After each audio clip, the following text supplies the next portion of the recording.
जय हिंद फ्रेंड्स।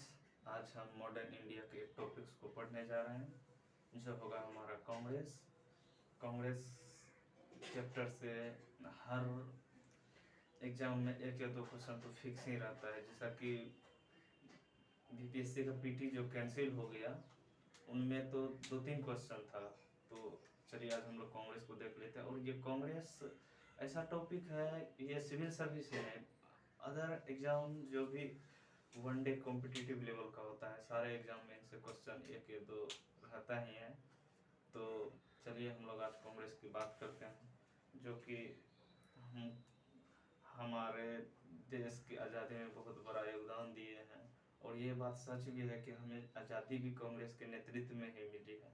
तो चलिए देखते हैं किसे क्या क्या पता है। हो सकता है ये वीडियो पार्ट वाइज आए, क्योंकि ये बहुत बड़ा सेगमेंट है, तो हम इसे पार्ट वाइज में पढ़ेंगे। तो चलिए देखते हैं हम लोग कांग्रेस।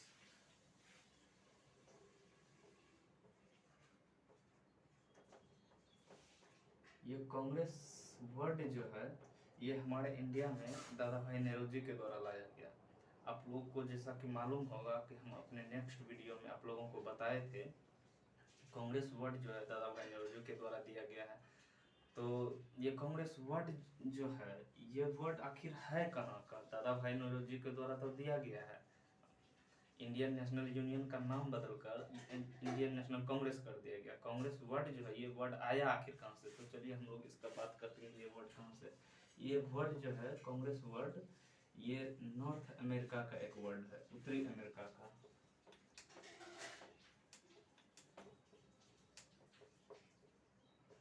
नॉर्थ अमेरिकन वर्ड, उत्तरी अमेरिकी शब्द है ये।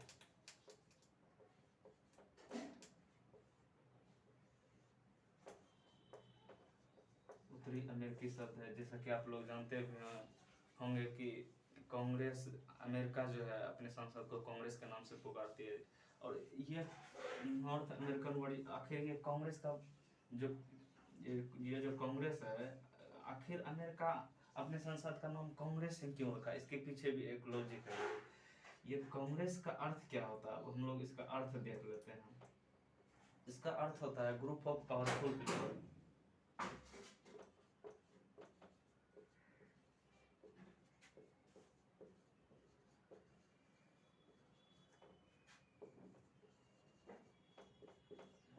ग्रुप ऑफ पावरफुल पीपल, अगर हिंदी में इसको देखें तो इसका अर्थ हुआ शक्तिशाली लोगों का समूह।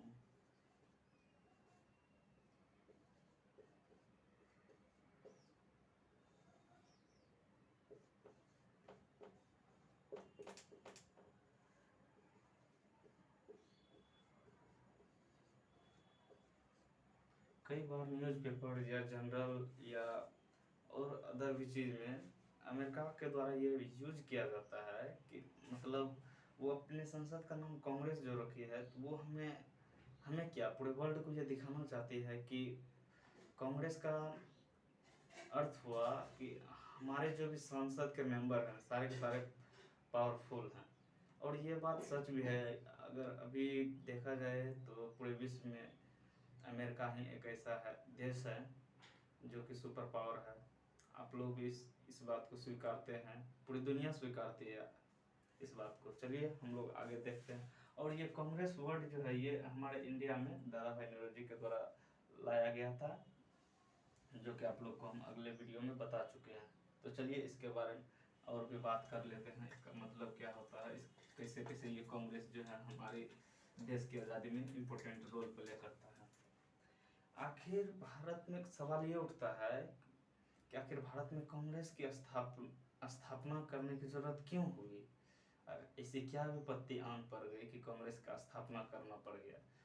ब्रिटिश सरकार के सिर पर ऐसी क्या मुसीबतें आ गई जो कांग्रेस की स्थापना जो है हुई भारत में? तो हम इसको थोड़े पीछे के स्टोरी से समझते हैं। जैसा कि आप लोगों को पता है 1857 की क्रांति हुई थी।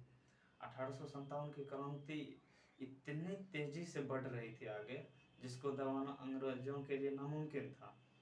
तो अंग्रेजी सरकार ने हमारी जो भी देसी रियासत के नेता थे या राजा वगैरह थे उनको अपने कब्जे में किया, उनको अपने पक्ष में लेके हमारे 1857 की क्रांति को दबा दी। तो इसके पश्चात जब 1857 की क्रांति दब गई तो ब्रिटिश पार्लियामेंट में इस पे विचार विमर्श किया गया कि आखिर क्यों हुई ये क्रांति। तो ब्रिटिश सरकार के द्वारा यह महसूस किया गया कि हमारे जो भी प्रशासक हैं, भारत में जो भी प्रशासक रह रहे हैं, वो जो है डायरेक्टली जनता के पास जाकर उनकी समस्याओं को सुन नहीं पा रहे हैं, जिस कारण से ये विरोध उत्पन्न हो रहा है। तो उन्होंने बुद्धिजीवी वर्गों का एक टीम तैयार किया, जिसमें कि आप एओ ह्यूम का नाम सुनेंगे, जो कि बहुत ही सर्वश्रेष्ठ रोल प्ले करते हैं इस कांग्रेस में। तो एओ ह्यूम के द्वारा ये एओ ह्यूम जो है ये जो है स्कॉटलैंड के थे, जो ये ब्रिटिश सरकार में एक आईसीएस अधिकारी के पद पर थे, जो कि रिटायर हो चुके थे। तो इन लोगों के द्वारा ब्रिटिश सरकार से बातचीत किया गया तो ऐसा पाया गया कि भारतीयों में जो है असंतोष की भावना हो रही है।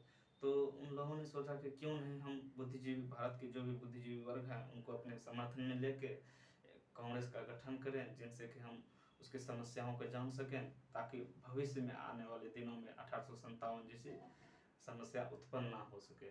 तो यहाँ पर आपसे पूछा जाएगा कि कांग्रेस के संस्थापक कौन थे। तो संस्थापक यहाँ पे आप लोगों को लगाना है एओ ह्यूम। एओ ह्यूम ये जो है आईसीएस अधिकारी थे, जो कि रिटायर हो चुके थे अपने पद से।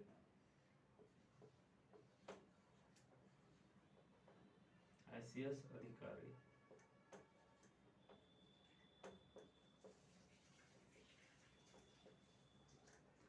अच्छा, एक क्वेश्चन और यहाँ पे बनता है कि जब कांग्रेस का गठन हुआ तो उस समय भारत का वायसराय कौन था। तो आप लोग इस बात को याद रखेंगे कि वायसराय जो था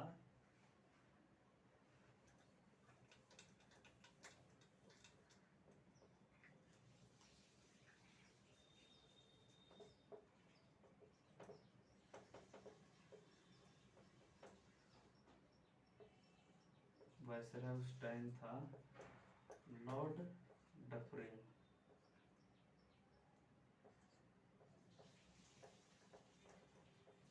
लॉर्ड डफरिन उस समय वायसराय था भारत का, जिसका कि शासनकाल है 1884 से 88।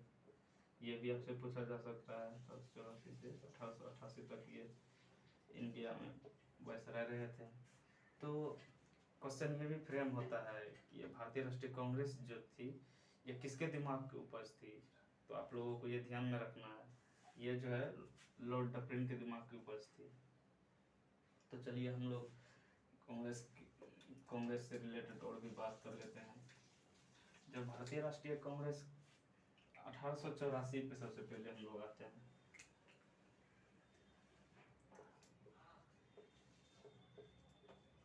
ये कांग्रेस जो है पहले कांग्रेस नहीं था, पहले था इंडियन नेशनल यूनियन।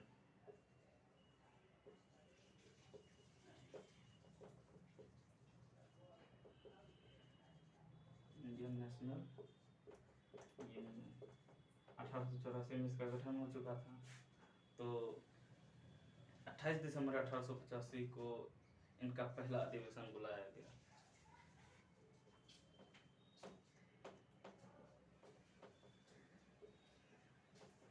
28 दिसंबर 1885 को इनका पहला अधिवेशन कहाँ पे बुलाया गया। पहले निर्णय लिया गया था कि पुणे में अधिवेशन होगा। पुणे में पहले निर्णय लिया गया था कि पुणे में अधिवेशन होगा, लेकिन वहाँ पे जो है कि प्लेग फैल जाने के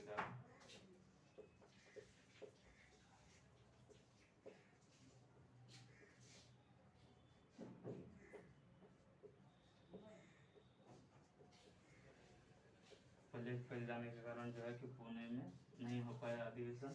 तो पुणे से जो है कि उस टाइम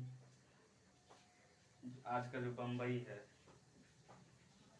उस टाइम आज का जो मुंबई है, उस टाइम का बम्बई, तो बम्बई में इसका प्रथम अधिवेशन बुलाया गया।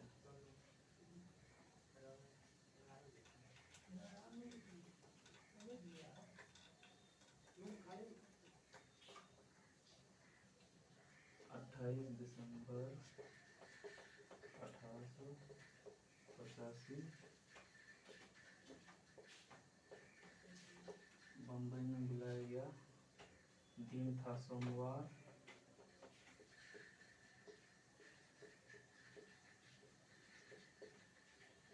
समय था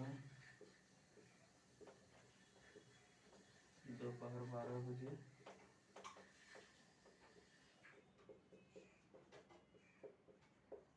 दोपहर 12 बजे। स्थान था गोकुलदास तेजपाल संस्कृत विद्यालय।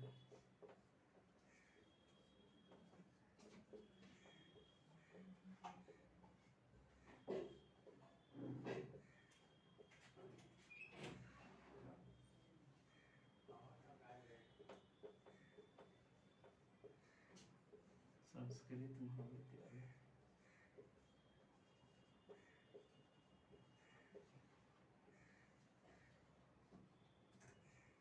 तो कांग्रेस का प्रथम अधिवेशन 28 दिसंबर 1885 को बम्बई में बुलाया गया। दिन था सोमवार।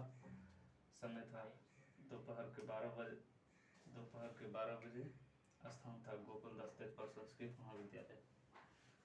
तो इस 28 दिसंबर 1885 को इस अधिवेशन के जो सबसे वरिष्ठ मेंबर थे,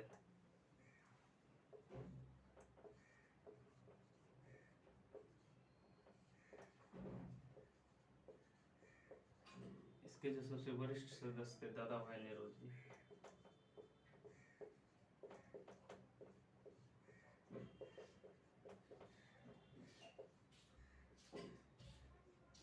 दादा भाई नेहरू जी के सुझाव पर इंडियन नेशनल यूनियन जो था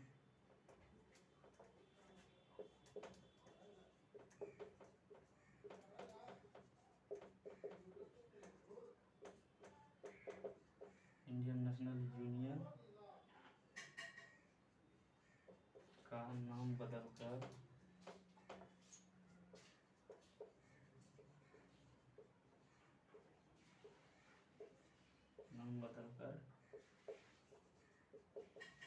इंडियन नेशनल कांग्रेस कर दिया गया।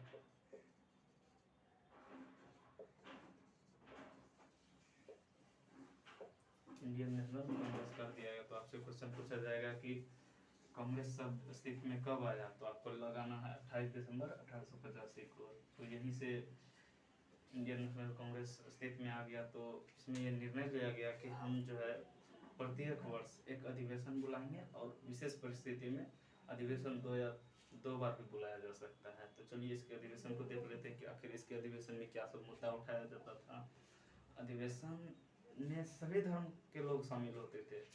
कांग्रेस का जो स्थापना किया गया था, ब्रिटिश सरकार कांग्रेस की स्थापना के पीछे ये मकसद लेके आई थी कि हम जो है कांग्रेस का स्थापना करके भारतीयों की असंतोष की भावना को समझेंगे और स्वयं के लिए जो है एक सेफ्टी वॉल्व तैयार करेंगे जिससे कि हमारा बचाव हो सके। लेकिन ये कांग्रेस जो है इसमें किस तरह से भारतीय नेताओं का प्रभुत्व धीरे धीरे बढ़ता गया और भारतीय राजनीति का स्वरूप जो है यहीं से पूरी तरह से चेंज होते चला गया। तो चलिए हम इसके वार्षिक अधिवेशन पे बात करते हैं। इससे ही आगे हम लोग सारे कंडीशन को समझेंगे।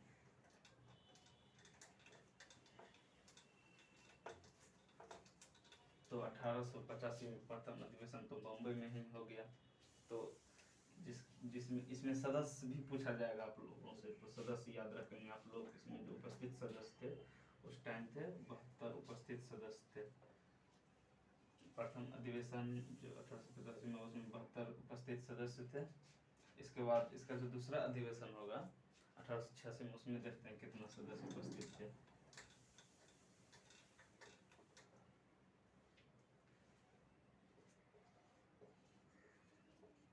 1886 इसमें जो है सदस्यों की संख्या थी 436।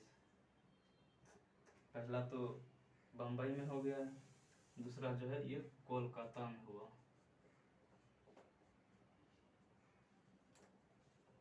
ये कोलकाता में हुआ। तो इसके अध्यक्ष कौन रहे होंगे, अध्यक्ष पे भी बात कर लेते हैं हम लोग। इसके अध्यक्ष जो थे इसके अध्यक्ष थे दादा भाई नौरोजी।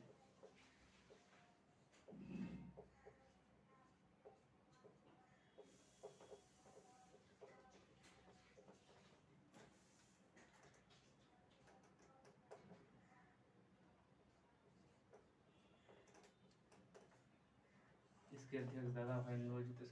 और वो जो 1885 में हुआ था उसके अध्यक्ष लिख लेंगे, आप लोगों को मैं बता दे रहा हूँ। उसके अध्यक्ष थे योमेश चंद्र बनर्जी।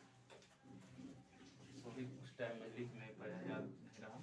1885 में जो अधिवेशन हुआ था उसके अध्यक्ष थे WC बनर्जी। उसके अध्यक्ष WC बनर्जी थे। और दूसरे जो अधिवेशन 1886 में हुए जो कि कोलकाता में आयोजित हुआ उनके अध्यक्ष दादा भाई नौरोजी थे। और तीसरे जो 85-86 और तीसरे जो 87 में हुआ ये अधिवेशन मद्रास में हुआ। और इनके अध्यक्ष जो थे ये बदरुद्दीन तैयब जी थे। बदरुद्दीन तैयब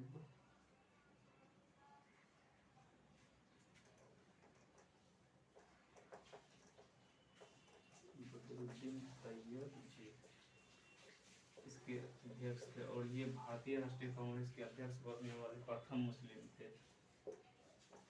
प्रथम मुस्लिम अध्यक्ष।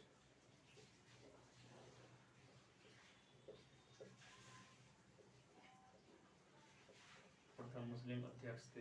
यही जो 1887 का जो अधिवेशन हुआ इसी अधिवेशन से ब्रिटिश सरकार और भारतीय राष्ट्रीय कांग्रेस जो है दोनों के बीच जो है रिश्ते में कड़वाहट उत्पन्न होने लगी।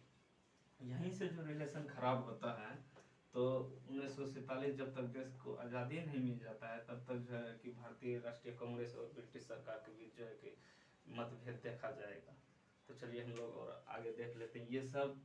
ये जो बदरुद्दीन तैयब जी ये प्रथम मुस्लिम अध्यक्ष थे। ये पूछा जाता है प्रीवियस ईयर के पेपर में जो है ये पूछा गया कि भारतीय राष्ट्रीय कांग्रेस के प्रथम मुस्लिम अध्यक्ष कौन थे। तो आप लोगों को याद रखना कि बदरुद्दीन तैयब जी थे। ये सब सारे पॉइंट्स को आपको नोट्स बना लेने हैं क्योंकि खुद के बनाए हुए नोट्स का कोई आसानी नहीं होता है, इस कारण से नोट्स बनाते चले साथ में। 87 हो गया। इसके बाद 88 देखते हैं। 1888 1888 में जो है जॉर्ज यूलिया बनते हैं।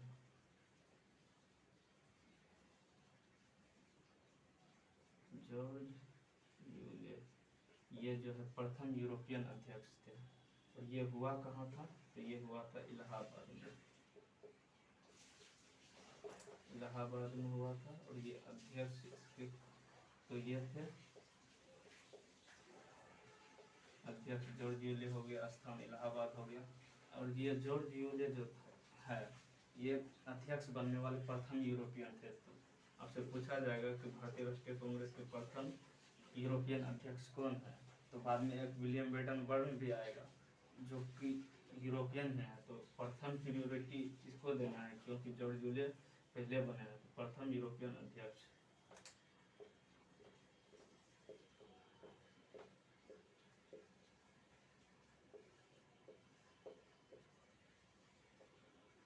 प्रथम यूरोपियन अध्यक्ष 1888 हो गया। इसके बाद 1889 ये इसमें जो है 1889 में आप लोगों को ये जो है बम्बई में हो जाएगा आपका अधिवेशन। तो इसमें अध्यक्ष बन जाएंगे आपके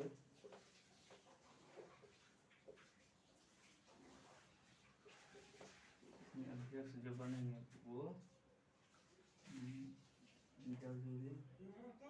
विलिंगटन। इसके अध्यक्ष जो हैं सर विलियम बेटन बर्न होंगे इसके अध्यक्ष। सर विलियम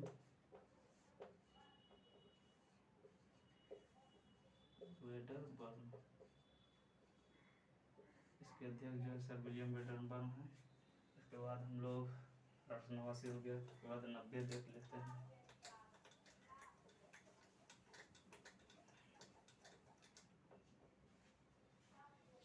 1890, ये कोलकाता में होगा, कलकत्ता में होगा। ये इसमें जो है इसके अध्यक्ष FST होंगे, फिरोज शाह मेहता, FSN, फिरोज शाह मेहता।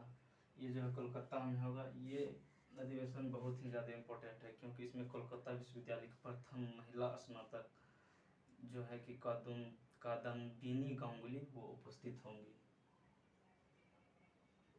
प्रथम महिला स्नातक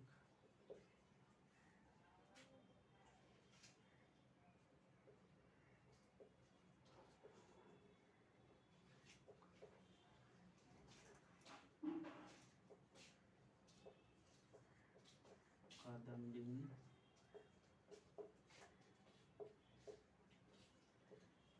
गांगुली। ये कहाँ से थे? कोलकाता विश्वविद्यालय।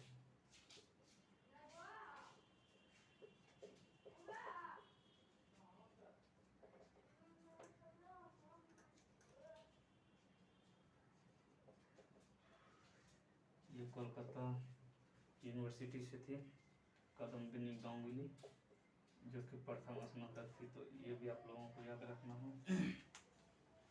इसके बाद हम लोग देख लेते हैं 1890 हो गया। इसके बाद 1893 में देख लेते हैं। 1893 में जो है ये होगा आप लोगों का लाहौर में। इसके अध्यक्ष बनेंगे दादा भाई नौरोजी।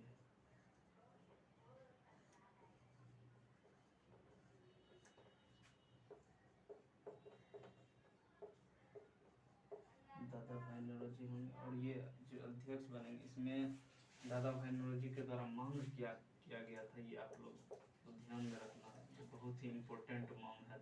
मांग किया गया था सिविल सेवा की जो परीक्षा होती थी वो भारत में हो। सिविल सर्विस की परीक्षा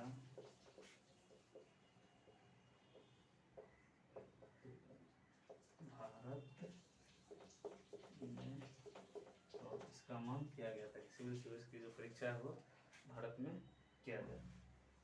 इसके बाद 1893 हो गया। इसके बाद 1894 देख लेते हैं हम लोग। 1894 ये जो है ये अधिवेशन मद्रास में होगा। इसमें अध्यक्ष बनेंगे ये एक अंग्रेज होंगे, अल्फ्रेड वेब।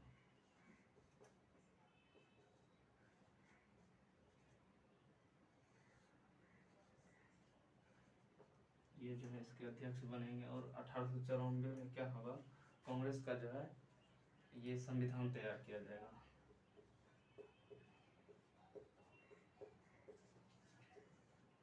कांग्रेस का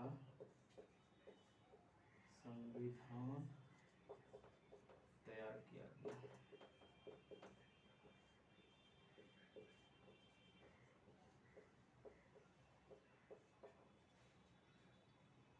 कांग्रेस का जो है संविधान तैयार किया गया। ये मद्रास में हुआ था। ये आप लोगों को ध्यान में रखना है। ये अल्फ्रेड वेब के जो है नेतृत्व में हुआ है। अल्फ्रेड वो होगा दोस्तों, अल्फ्रेड वेब के नेतृत्व से। इसके बाद 1895 देख लेते हैं हम लोग। 1895 में ये जो है लाहौर में होगा। और इसके अध्यक्ष बनेंगे 1895 में सुरेंद्रनाथ बनर्जी।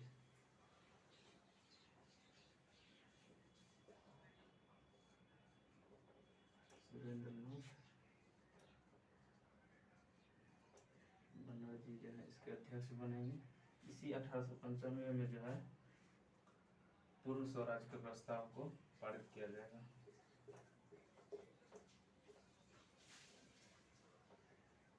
1895 लाहौर, इसमें तिलक के द्वारा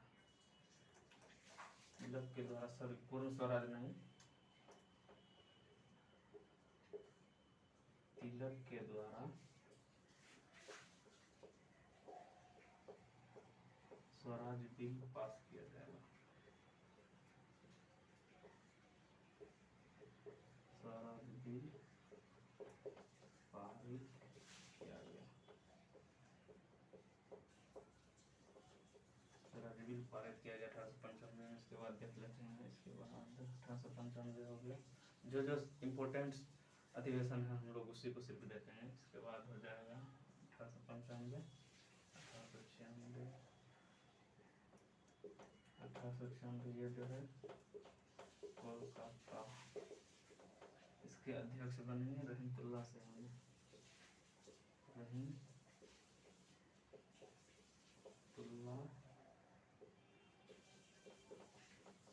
सयानी। इसमें क्या काम होगा, इसमें जो है वंदे मातरम को पहली बार गाया जाएगा। वंदे मातरम को प्रथम बार गाया गया। ये आप लोगों को याद रखना है।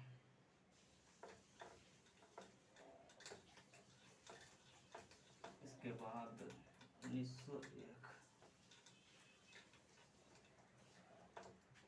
इसके बाद हम लोग 1901 का जो अधिवेशन है ये देखते हैं, ये किसके नेतृत्व में किया गया था। उसको 1901 का जो है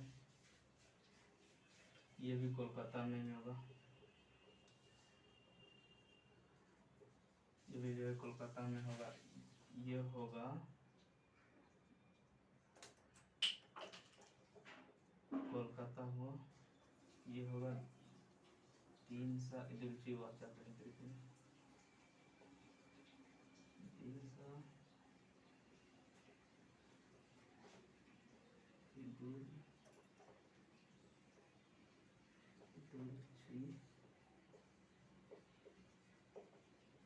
सा इदुलची वाचा के नेतृत्व में होगा। इसमें जो है गांधी जी प्रथम बार कांग्रेस में भाग लेंगे।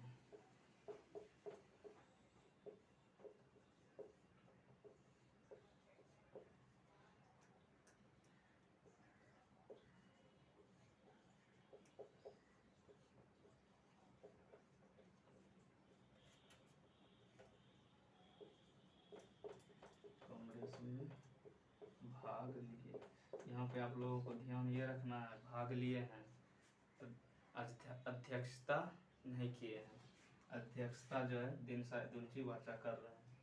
इसके बाद हम लोग 1901, इसके बाद हम लोग, इसके बाद जो इम्पोर्टेंट है इसके बाद है 1905। ये जो है ये बनारस में होगा। बनारस में इसकी अध्यक्षता कौन करेंगे, गोपाल कृष्ण गोखले करेंगे।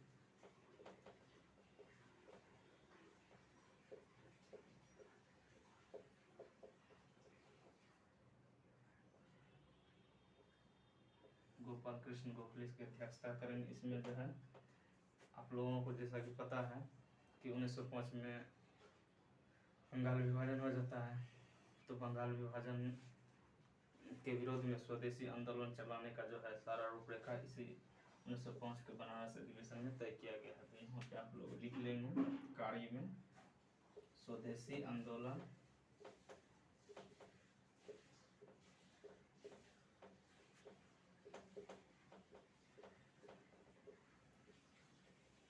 चलाने का निर्णय लिया गया।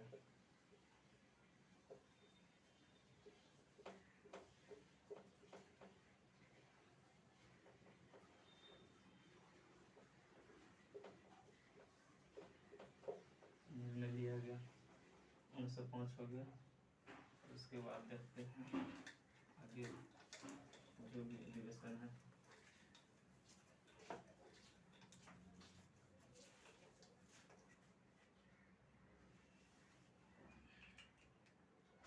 उन्नीस सौ पाँच के बाद आइए हम लोग देखते हैं 1907। ये जो है सूरत में होगा। इसमें अध्यक्ष भरेंगे रासबिहारी घोष।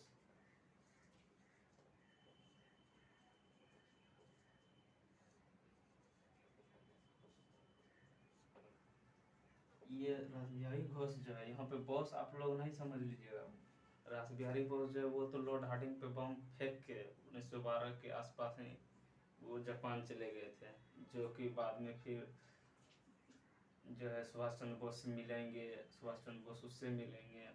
तो जो भारतीय राजनीति से जब सुभाष चंद्र बोस 1939 में कट ऑफ होंगे, कांग्रेस में विवाद उत्पन्न हो जाने के बाद उनके जो समर्थित उम्मीदवार थे गांधी जी के पट्टाभी सीतारामैया, उनसे उनको जो है वार्षिक अधिवेशन में हराने के बाद, पराजित करने के बाद वो जो है इस्तीफा देते हैं कांग्रेस से। इसके बाद फिर वो फॉरवर्ड ब्लॉक की स्थापना करते हैं।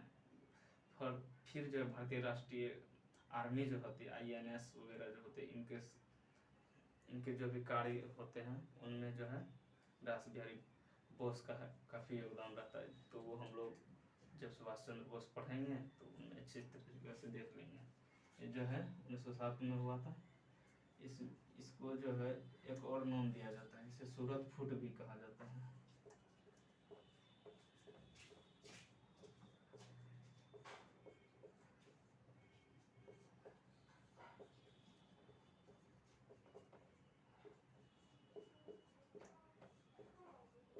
इसे सूरत फूट के नाम से भी जाना जाता है।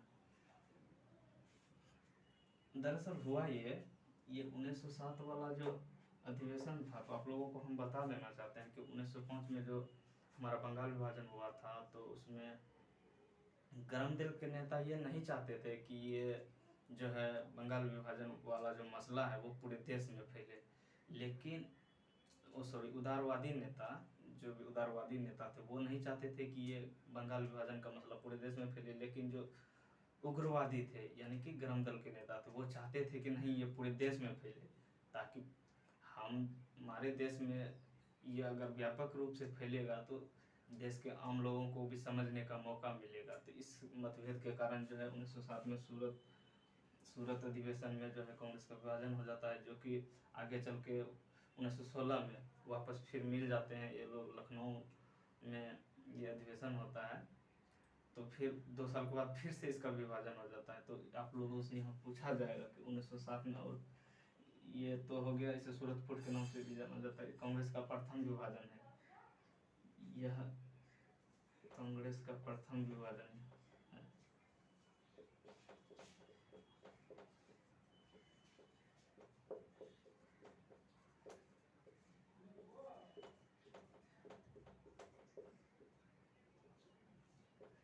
यह जो है कांग्रेस का प्रथम विभाजन, आप लोगों को याद रखना है। इसके बाद 1909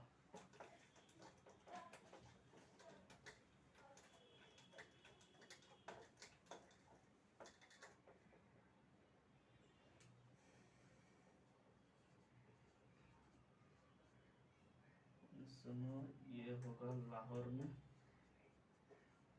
इसके अध्यक्ष बनेंगे ट्रिपल M, मदन मोहन मालवीय। और इसमें कार्य क्या होगा, तो प्राथमिक शिक्षा जो है इसका मांग किया जाएगा। प्राथमिक शिक्षा पर जोर। तो ये 1909 वाला हो गया। इसके बाद हम लोगों को देख लेना है 1909 के बाद 1912 जो इम्पोर्टेंट है। ये इसके जो अध्यक्ष होंगे या RN माधोलकर होंगे। RN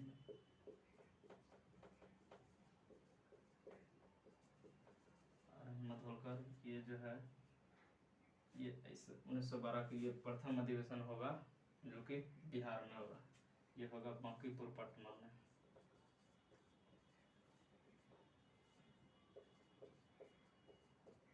बांकीपुर पटना में ये अधिवेशन होगा, जो कि बहुत ही ज़्यादा इम्पोर्टेंट है। प्रथम बार हो रहा है जो कि बिहार में हो रहा है। तो बिहार वालों, आप लोगों को अच्छे से याद रखना है, बिहार विशेष में ये पूछा जा सकता है। इसके बाद फिर होगा 1912 हो गया। इसके बाद 1916 देख लेते हैं। ये जो है एसी मजूमदार की अध्यक्षता में होगा।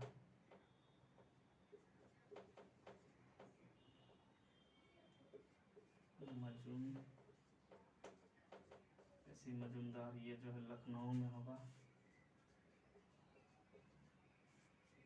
इस अधिवेशन को लखनऊ पैक्ट भी कहते हैं हम लोग।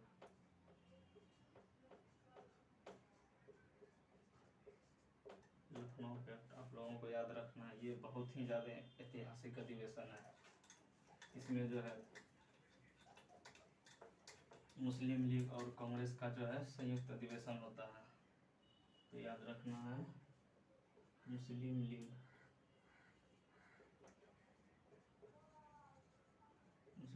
प्लस कांग्रेस का संयुक्त अधिवेशन।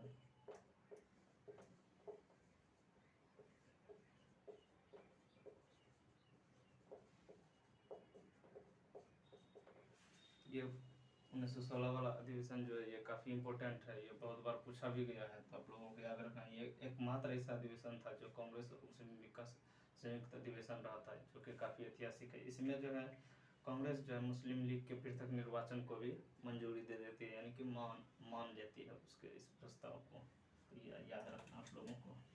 इसके बाद आते हैं 1917। 1917 ये कोलकाता में होगा और इसके अध्यक्ष बनेंगे एनी बेसेंट।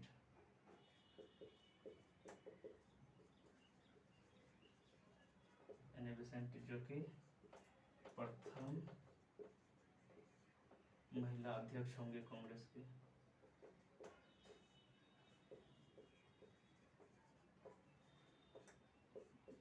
ये भी आप लोगों को याद रखना है। इसके बाद फिर होगा 1918 में।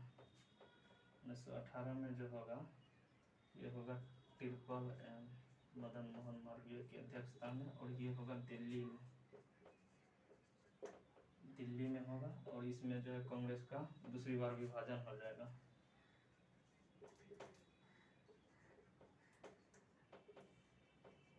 कांग्रेस का दूसरी बार विभाजन।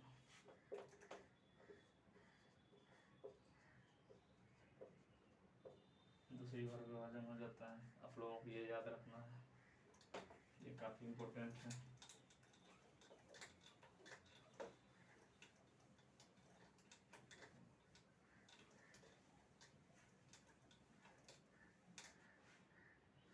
तो हम लोग देख लिए कि 1918 में कांग्रेस का फिर से दूसरी बार विभाजन हो गया।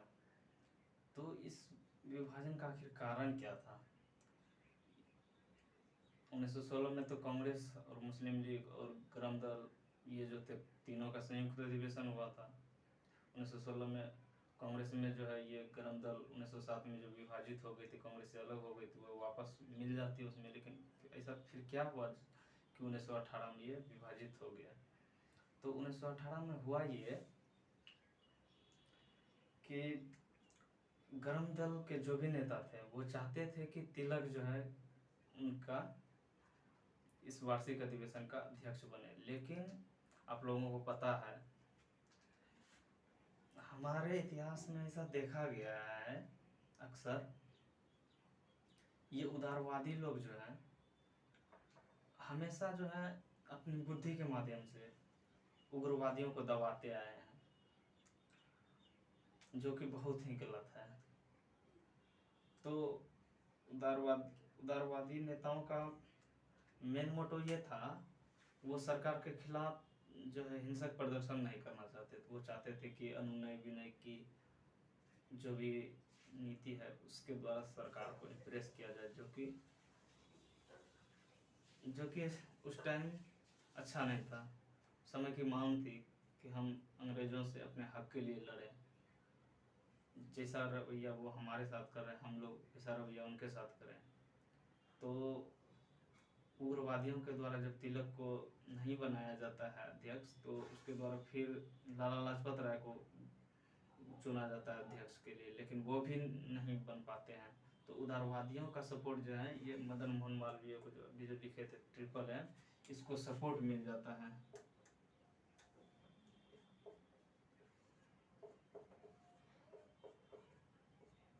इसको सपोर्ट मिल जाता है तो ये अध्यक्ष बन जाते हैं। तो ये अध्यक्ष बनते हैं तो जाहिर सी बात है कि उग्रवादी तो चुप रहेंगे नहीं, तो फिर से इनका जो है कांग्रेस से अलग होना तय हो जाता है। तो आज की वीडियो में इतना ही, फिर आगे हम मिलेंगे तो और भी बहुत सारी बातें हैं। ये तो भी बहुत लंबा टॉपिक चलेगा, हो सकता है 4-5 खंड में इसका वीडियो आए। तो आप लोगों को अगर इसमें कुछ समझ में नहीं आया है तो आप लोग कमेंट करके पूछ सकते हैं। अच्छा, हमारा एक क्वेश्चन है, ये कांग्रेस का जो संस्थापक था AOU, इसकी पत्रिका का क्या नाम था? हम बता दे रहे हैं आप लोगों को, हिंदी बता दे रहे हैं आप लोगों को, इंग्लिश बताना है हम कि इंग्लिश में इसको क्या बोला जाता है। तो हिंदी में इसे लोकमित्र बोला जाता है इसकी पत्रिका को। तो आप लोगों को ये बताना है कि इसका इंग्लिश जो है ये पूछ दिया जाता है, तो आपको इसका इंग्लिश में क्या नाम था वो हम कमेंट करके बताना है। अगर नहीं होगा तो कोई बात नहीं है, टेंशन नहीं लेना, आगे नेक्स्ट वीडियो में हम लोग इसके बारे में चर्चा करेंगे। तो आज की वीडियो में इतना ही। अगर वीडियो पसंद आया हो तो लाइक शेयर सब्सक्राइब करें, दोस्तों को शेयर कर दीजिए।